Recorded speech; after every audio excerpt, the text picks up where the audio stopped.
Hello बच्चों, आपका अपने YouTube चैनल के क्लासेस 09 में आपका स्वागत है। हमने पिछली क्लास में त्रिकोणमिति के कुछ अनुप्रयोग प्रश्नावली 9.1 का हल किया था। आज उसके आगे के सवाल को हल करेंगे। और साथ में हम एक बात कहना चाहते हैं कि आपको वीडियो पसंद आए तो वीडियो को लाइक और चैनल को सब्सक्राइब जरूर कीजिए। ठीक है, चलो क्लास को हम स्टार्ट करते हैं। बच्चों, ये सवाल है, चलो इसको समझो। क्या कह रहा है सवाल, देखो पहले। भूमि का भूमि का एक बिंदु मीनार के पाद बिंदु से 30 मीटर की दूरी पर है और मीनार के शिखर का उन्नयन कोण 30 अंश है। मीनार की ऊंचाई ज्ञात करो। अब ये क्या कह रहा है, देखो पहले। एक भूमि का एक बिंदु भूमि का एक बिंदु मान लो यहाँ पे भूमि का एक बिंदु, यहाँ पे कोई मीनार है। मीनार समझो, ठीक है। भूमि का एक बिंदु मीनार से कितनी दूरी पर है? 30 मीटर की दूरी पर।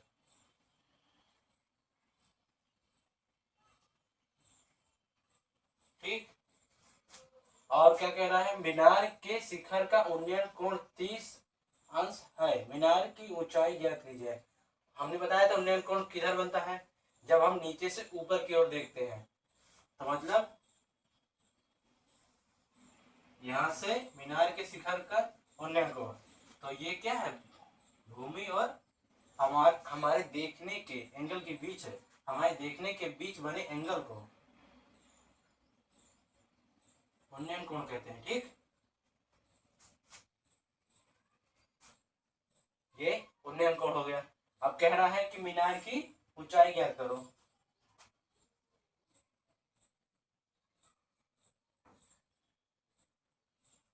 मान लो मीनार की ऊंचाई h है, हमने इसको ज्ञात करना है हमें h। ठीक, तो अब ये बताओ कि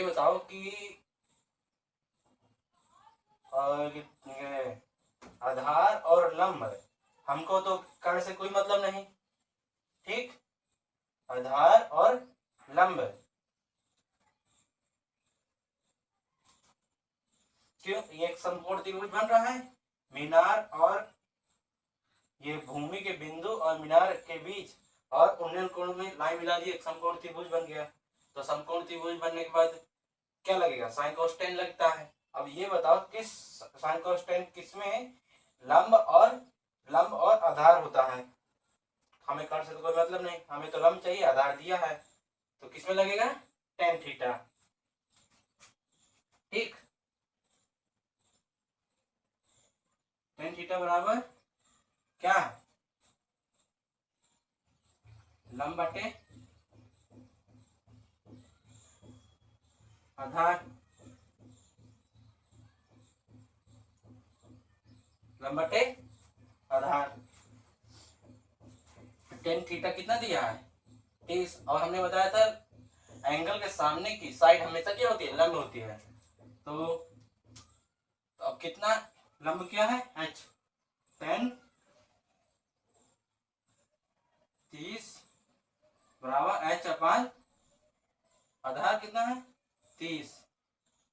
ठीक, तो 10 30 की वैल्यू कितनी होती है, हमने बताया था, हमने पिछली क्लास में 10 30 की वैल्यू पढ़ी है। आपको याद ना हो तो जरूर याद कीजिए। इस मतलब 10 मतलब इनकी वैल्यू साइन कॉस 10 की वैल्यू याद नहीं करोगे तो आगे नहीं बढ़ पाओगे। इसका मतलब आपको इनकी वैल्यू याद करनी ही पड़ेगी। मान लो यहाँ तक तो सवाल तक आ जाएंगे आप, इसके आगे का नहीं कर पाएंगे।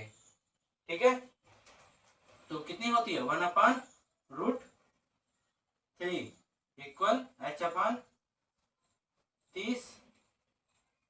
अब इनका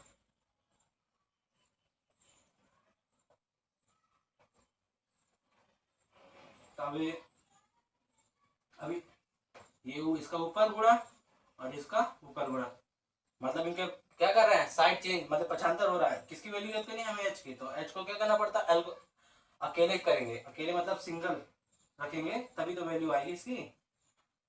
तो ये किसमें है, एच के अपान में है, तो इधर आएगा तो डिवाइड में आएगा। तो 30/√3 इक्वल एच।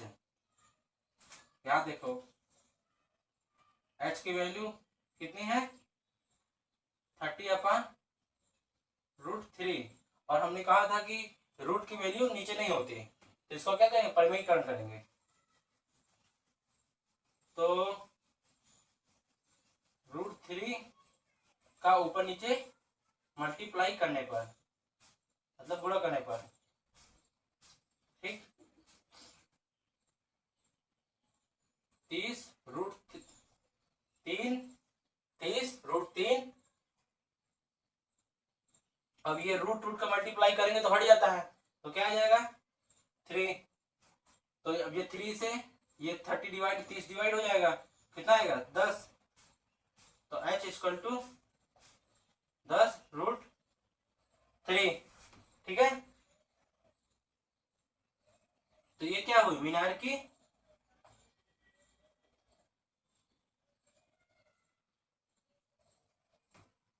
की ऊंचाई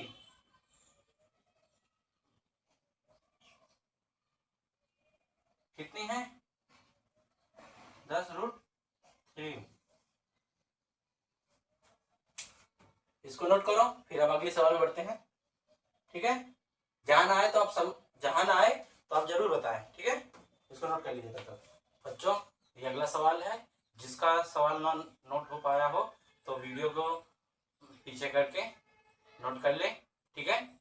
चलो हम इस सवाल को समझते हैं, और ध्यान से समझिए। आप ध्यान नहीं देंगे तो समझ में नहीं आएगा सवाल, ठीक है। और देखिए क्या कह रहा है, पहले ये देखिए 1.5 मीटर लंबा 1.5 मीटर लंबा एक लड़का 30 मीटर ऊंचे एक भवन से कुछ दूरी पर खड़ा है। हम इस सवाल को पढ़ते जाते हैं और इसका चित्र बनाते जाते हैं, ठीक है। कितना 1.1 भूमि सरफेस मान लो यहाँ पे कोई कितना 1.5 मीटर लंबा, ठीक है। एक लड़का है ये, ठीक, जो लंबा एक लड़का 30 मीटर ऊंचे एक भवन से कुछ दूरी पर खड़ा है। 30 मीटर ऊंचा मान लो ये 30 मीटर है,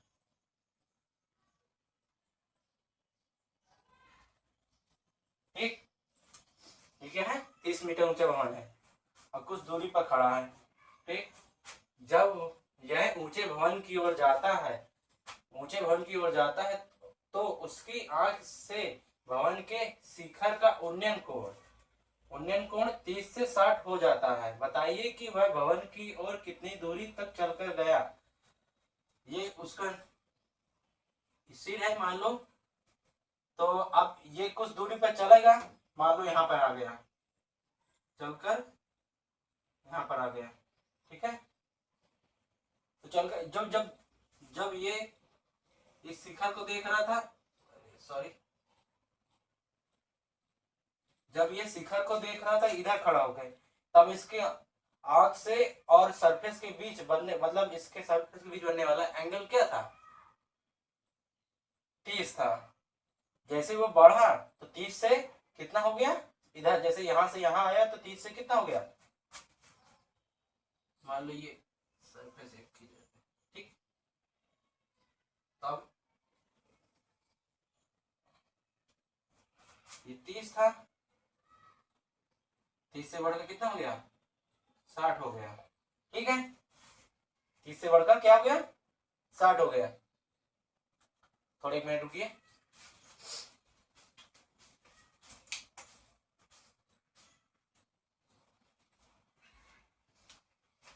ठीक है, कुछ नहीं, वो देख रहे थे कि आपको दिख रहा है कि नहीं। तो कितना हो गया 30 से बढ़कर 60 हो गया, ठीक।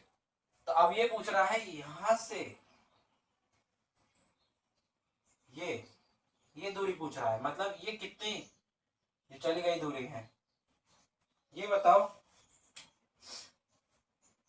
जो यहाँ उसने, और ये बताओ ये समकोण त्रिभुज बन रहा है, सरफेस और क्या कह सकते हो इमारत के बीच कितना बन रहा है 90° का कोण बन रहा है, ठीक। तो अब यहां से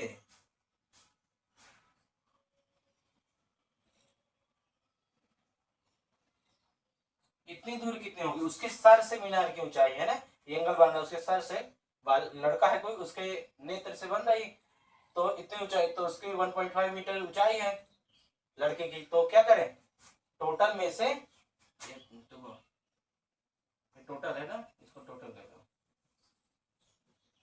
टोटल टोटल कितना है, 30, टोटल कितना है 30।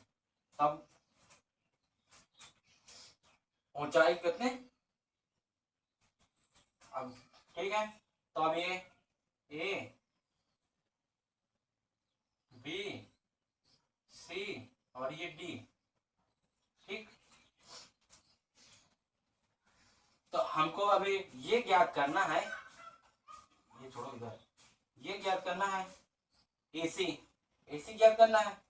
तो एसी ज्ञात करने के लिए अब पहले हम इस पूरे बेस को ज्ञात कर ले, इस पूरे बेस को एडी ज्ञात कर ले, फिर हम सीडी ज्ञात कर लें, एडी ज्ञात कर लें फिर सीडी ज्ञात कर लें, ठीक। तो एडी में सीडी माइनस कर देंगे तो एसी निकल आएगा कि नहीं आएगा, ठीक। तो ये कर रहे हैं, पहले हम बीडी बराबर ज्ञात कर लें, बीडी, ठीक है। तो टोटल ऊंचाई मान लो बीडी है, बीडी कितनी होगी, बीडी बराबर टोटल ऊंचाई कितनी है 30 मीटर, और लड़के की ऊंचाई इतनी घटा देंगे जितनी ये है, तो ये भी तो 1.5 मीटर होगी, तब पूरे में से 1.5 मीटर घटा देंगे तो ये निकल आएगी, ठीक, मीटर में मान। तो BD बराबर तो कितना हो जाएगा 28.5 मीटर, BD आ जाएगी। तो अब पहले हम समकोण त्रिभुज ADB लिखते हैं, समकोण त्रिभुज ADB लेते हैं।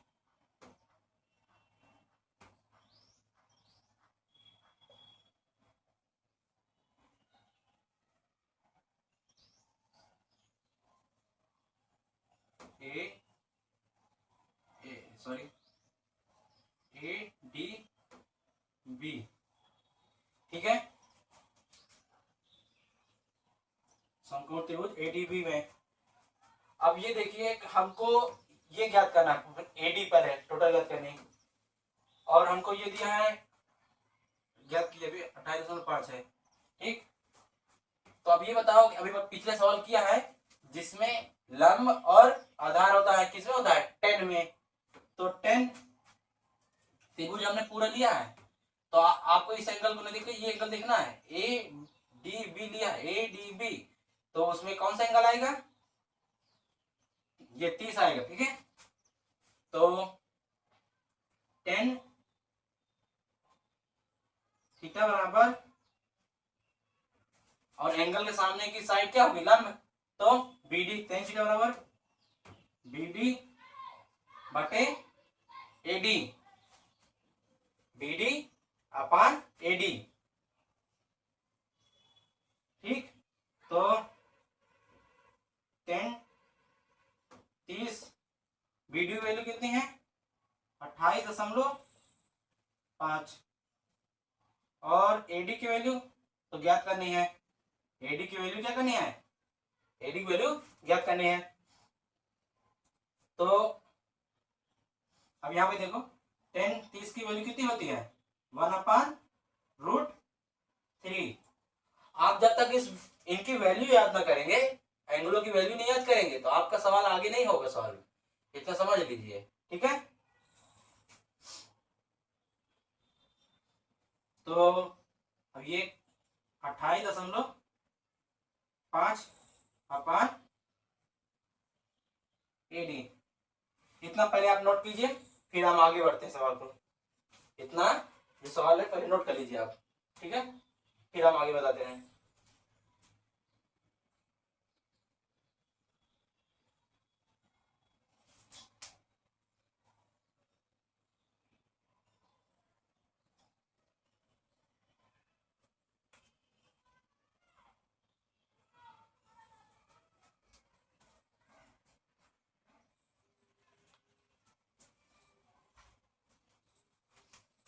आप सवाल वीडियो को रोक के सवाल को नोट कर लीजिए, तब तक हम रुकेंगे तो बहुत लंबा वीडियो बन जाएगा, इसलिए इसको मिटा दे रहे हैं।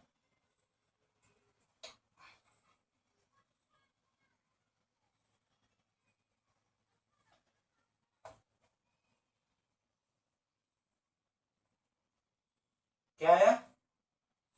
1/√3 इक्वल 28, 28.5 अपान AD।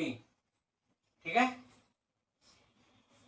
इसको हाँ, तो हमें AD की वैल्यू ज्ञात करनी है।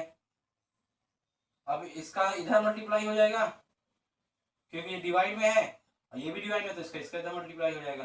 ठीक, AD बराबर 28.5√3। ठीक है, AD की वैल्यू आ गई।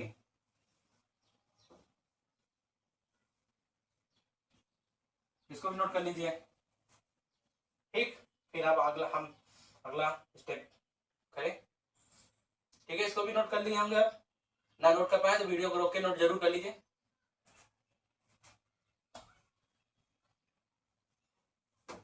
ठीक है, अब अरे सॉरी, एडी वैल्यू कितनी आई थी? सॉरी, एडी की वैल्यू आई थी √3, सॉरी 28.5√3। ये तो हमें जरूरत है ना, इसको तो लिखे रहने दीजिए। आप देखिए, अब दूसरा त्रिभुज देखिए, समकोण त्रिभुज देखिए, ये लिखिए CDB। CDB देखिए त्रिभुज कौन सा, देखिए CDB समकोण त्रिभुज।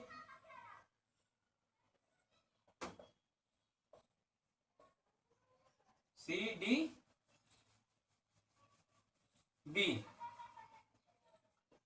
अब देखिए, अब इसमें कौन सा एंगल लेंगे?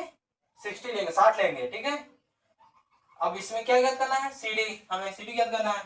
तो अब इसमें भी कौन सा फार्मूला लगेगा? क्योंकि आधार और लंबे हमको शामिल करना है, तो कौन लगेगा? tan theta. tan थीटा बराबर कितना आएगा? लंब बटे लंब कितना है? BD, आधार CD। तो tan थीटा जे कौन सी वैल्यू आ गई? जल्दी बताइए, कौन सी? 60 इक्वल BD। BD क्या है? चित्र में देख के जल्दी बताइए। 28.5 और CD हमें तो ज्ञात करना है। तो tan 60 का मान कितना होता है? √3 इक्वल 28.5 CD। ठीक है, ठीक, अब इसके आगे का सवाल करते हैं। इधर यहां से तो CD इधर आ जाएगा, CD ये डिवाइड में है तो इधर आएगा, और ये इधर से उठ के इधर आ जाएगा। ठीक, नहीं आ रहा तो हम पहले स्टेप को फॉलो करते हैं। तो ये √3 CD इक्वल 28.5। ठीक है, अब ये CD बराबर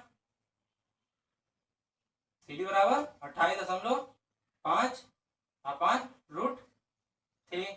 इसकी वैल्यू इसी तरह रहने दीजिए। अभी नहीं, जब पूरा सॉल्व करेंगे तब इसको नीचे नहीं रखते, जब पूरा सॉल्व होने के बाद। अभी तो सवाल रूट में इसमें भी है, रूट इसमें भी वैल्यू है। ठीक है, तो आप इसको नोट कर लीजिए, फिर आगे हम इस सवाल को आगे बढ़े। ठीक है, वही वीडियो को रोक के आप सवाल को नोट कर लें।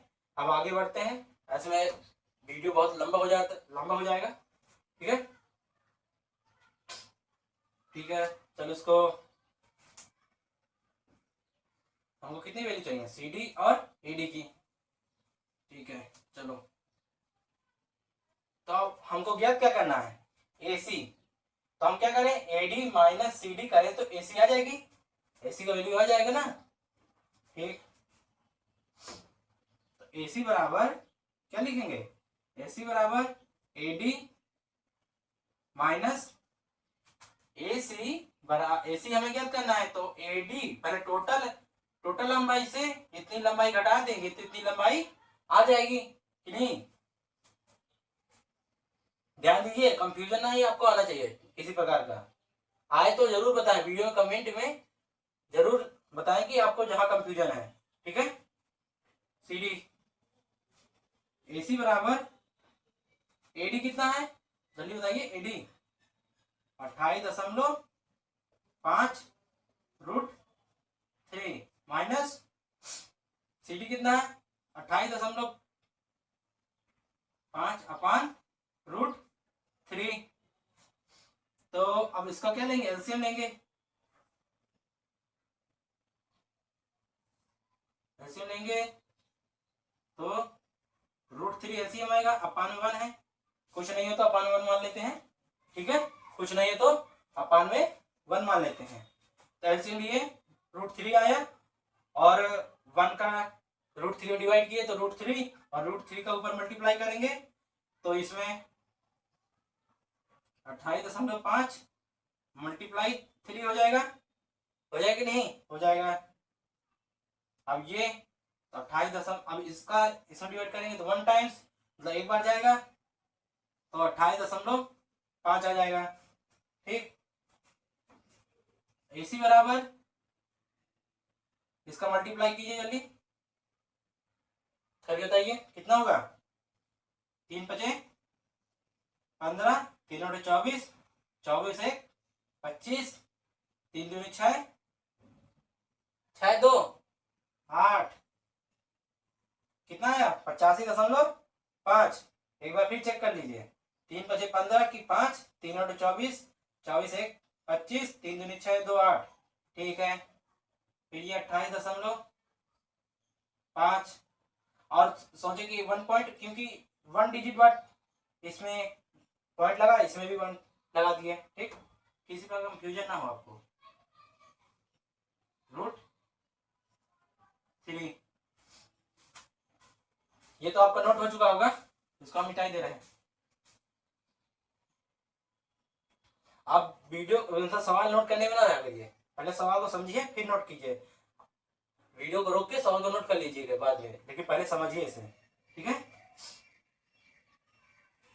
अब ये हो गया। अब इसको माइनस करते हैं तो ऊपर को इरेज कर देते हैं सब।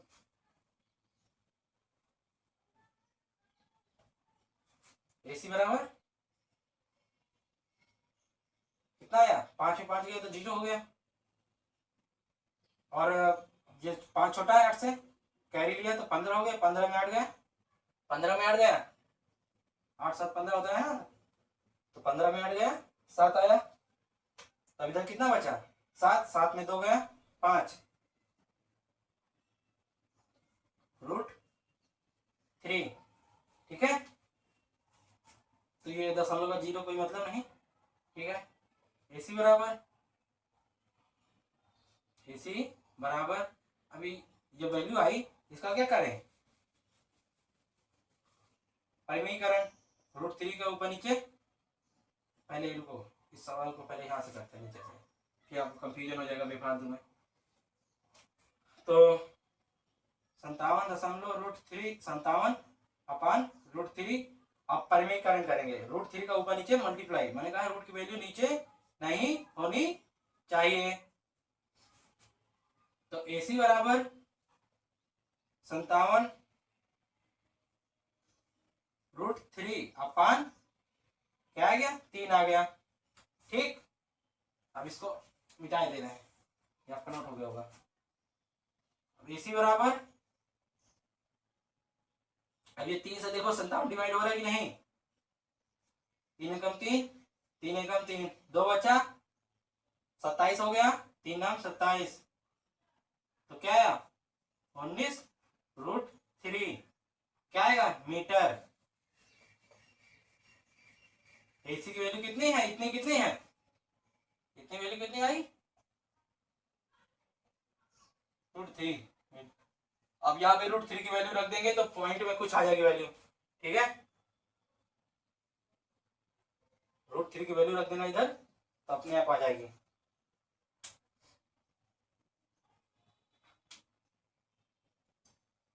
ठीक है बच्चों। आपको जाना समझ में आया हो तो आप कमेंट में जरूर बताइए। ठीक है, इसे नोट कर लीजिए बच्चों। आज के लिए इतना ही, फिर हम आपको अगली क्लास में मिलते हैं।